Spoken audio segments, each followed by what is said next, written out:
Alors, nous sommes au Fouladou dans le cadre du programme Hamle Awale et aussi parallèlement dans le cadre de l'installation des structures du parti. Alors,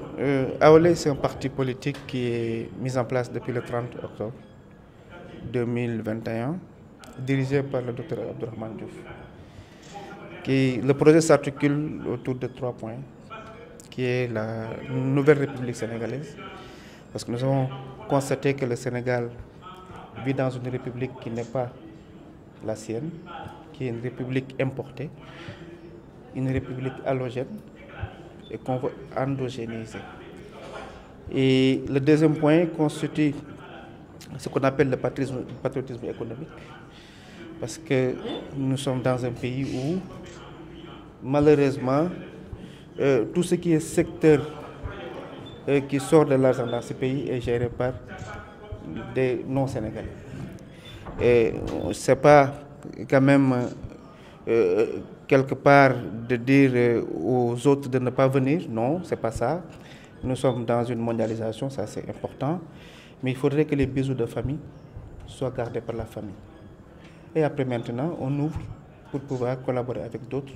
mais quand même dans un esprit de dialogue d'égal à égal. Ça, c'est très important. Aujourd'hui, nous avons une jeunesse formée, nous avons des cadres dans tous les secteurs de l'économie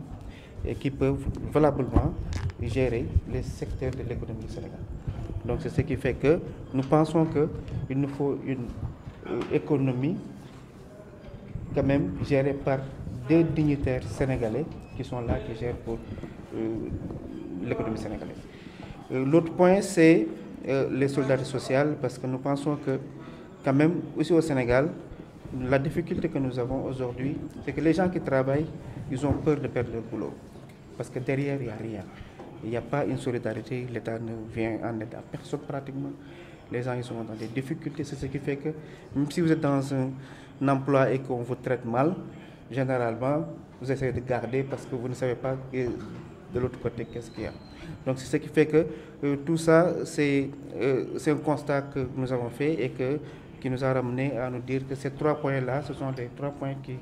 quand même englobent le projet AOL. Et quelle est la position de votre parti par rapport aux prochaines élections législatives? Alors, nous nourrissons l'ambition d'y participer. Nous voulons participer aux élections.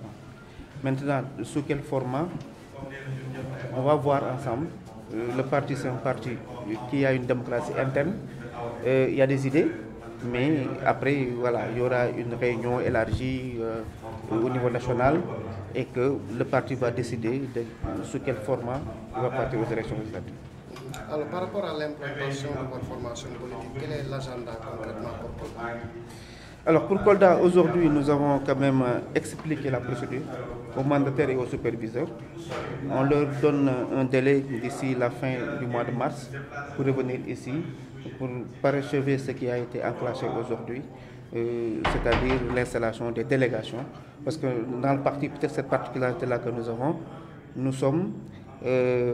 structurés de la sorte, c'est-à-dire nous n'avons pas des fédérations et autres, là nous avons des délégations, une délégation communale qui va être constituée de l'ensemble des cellules qui sont dans la commune. Après, il y aura une délégation départementale et une délégation régionale.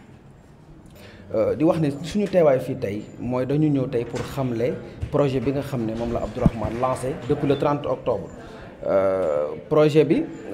dafa am lu mu jur muy benn parti politique bu tudd Awale mu juddoo Ndakaaru ñu gis ne ñëpp amuñ woon pexe pour mën a fekkee lancement bi ñëpp amuñ pexe pour mën a yër li nga xam ne moo nekk ci projet bi ñu ne nag tey jot na ñun ndaw yi nga xam ne ñoo bokk ci mbir mi ñu porté combat bi wàcc ci gox yeeg gox-goxaan yi lu mu distance bi sori ñu wàcc fa waxtaan nag askan wi xamal leen lan mooy projet bi xamal leen tamit kan mooy Abdourahmane Diouf Awale nag mu ngi signifié ànd wattu askan wi ngi liggéeyal ëllëg donc loolu mooy tey suñu teewaay fii tey ci Kolda di leen jaajëfal bu baax ci tamit accueil bi ngeen ñu defal. donc ñoo ngeen si waxtu boo xam ni ay weer moo dox suñu diggante ak élection législative yi est-ce que mën nañu wax ni que c'est une occasion aussi ngeen mën a préparer woote yooyu ñu demal. waaw xam nga ñun dañoo nekk parti boo xam ne amul kenn ku ñemee jël décision te waxtaane wuñ ko dañuy dalal seen xel parti bu juddu dem élection moo ko tax a jóg waaye ñun nag dañoo am nu ñuy doxee maanaam dañuy waxtaane lépp li ñu bëgg nag suñu mbébét mooy dem élection waaye nag naka la ñuy demee dañ koy waxtaane ba pare te comme waxtaanee guñ ko amaguñ sañ-sañu génne ko waaye daal na askan wi yëpp xam ne Awalé parti la bu juddu te it parti bu xësee ba juddu dem élection moo ko tax a jóg que ça soit élection législative que ça soit présidentielle que ça soit locale comme local yi jàll na bokkuñ ci woon ñu ngi waxtaanaat ci suñu biir pour xool éventuellement naka la ñuy bokk ci législative yi nga xam ne ñu ngi ñëw. lan la Awalé di xaar si waa Kolda. li muy xaar ci Sénégal yëpp Awalé tey Kolda moo la ñu nekk am na ñeneen ñoo xam ne ñu ngi Saint-Louis am na ñeneen ñoo xam ne ñu ngi feneen ak feneen li ñuy xaar ci waa Kolda mooy ñoom ñu def mbir mi seen yëf parce que li tax a jóg Awalé mooy Sénégal te yaakaar naa ne Kolda ci Sénégal la bokk moo tax nag li ñu ciy xaar mooy nañu porter le projet de Abdourahmane Diouf nañu jël mbir mi def ko seen moomeel xamale ko fépp fu ñu ko war a xamle participer ci parce que Abdourahmane loolu la woote daf ne nekkuma man koo xam ne damay ñëw rek xalaat ne li ma xalaat moo baax damaa bëgg ngeen doxal ma ci Sénégal gépp ngeen jëlal ma xalaatu ñëpp bu ko defee ñu mën a xool naka la ñuy soppee li nekk ci réew mi parce que nag soo gisee parti yi di judd dëgg la nit ñi dañu naan parti yi bari nañ parce que li fi nekk moo baaxul waa ji fi nekk dafa tële mënut te lim fi fekk wax dëgg yàlla ni ñu tëggee république bi moo ko gën a sonal république bi ni ñu ko tëggee mooy dañ koo tëggin woo xam ne amul benn sénégalais bu ci mën a gis boppam te suñu ko bàyyee nii dinañ yàgg a wàcc ci mbedd mi dinañ yàgg a kaas dinañ yàgg a def du n'importe quoi dinañ yàgg a def un changement dans le vide mais li ñu bëgg mooy def un changement ba nga xam ne day porter ay espoir moo tax nag dañuy ñaan waa Kolda parce que changement bi bu amee Kolda dina mën a développer parce que Kolda ak yeneen dëkk yëpp a yem même Dakar amul benn dëkk bu émerger ci Sénégal parce que république bi ni ñu ko tëggee moo baaxul kon nag pour ñu tëggaat ko la bu ko defee Kolda gis ci boppam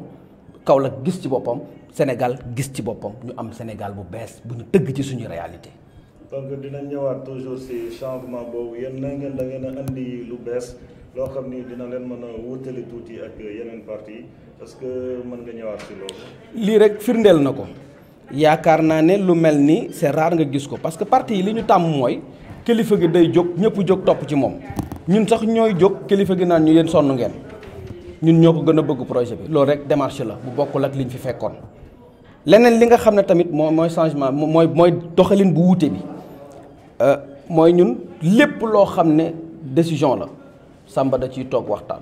ñi ngi toog waxtaan ci Abdourahmane toog waxtaan ci keneen ak keneen toog waxtaan ci. te it boo xoolee ba ñu yëkkati suñuy kàddoog tey déggoo ñu ŋàññ déggoo ñu saaga déggoo ñu wax ju ñaaw. déggoo it ñu xarab tey jii le président Macky Sall bu fekkee daa am loo xam ne def na ko ñu gis ne njëriñu Sénégal la dañuy taxaw applaudir ko parce que nous sommes des Sénégalais dañuy gis suñu bopp ci mbiram su baaxee waaye nag am nañ sañ-sañu taxaw tamit bu defee lu bon ñu wax ne loolu baaxul waaye nag ci respect ci dal maanaam Sénégal dafa dem ba doxalinu politique bi dañoo yaakaar ne ku taxawul di saaga wala nga agressif wala ngay wax ju ñaaw wala ngay sàcc wala ngay luubal wala ngay waaye def naka sudul noonu doo politicien dañoo bëgg nag raxas deru sénégalais yi raxas deru politiciens yi xamal leen ne nit dina jullite nit dina jàng alxuraan nit dina nekk nit ku baax def politique te du ànd ak benn salte Abdourahmane Diouf ci noonu lay doxee parce que doomu daara la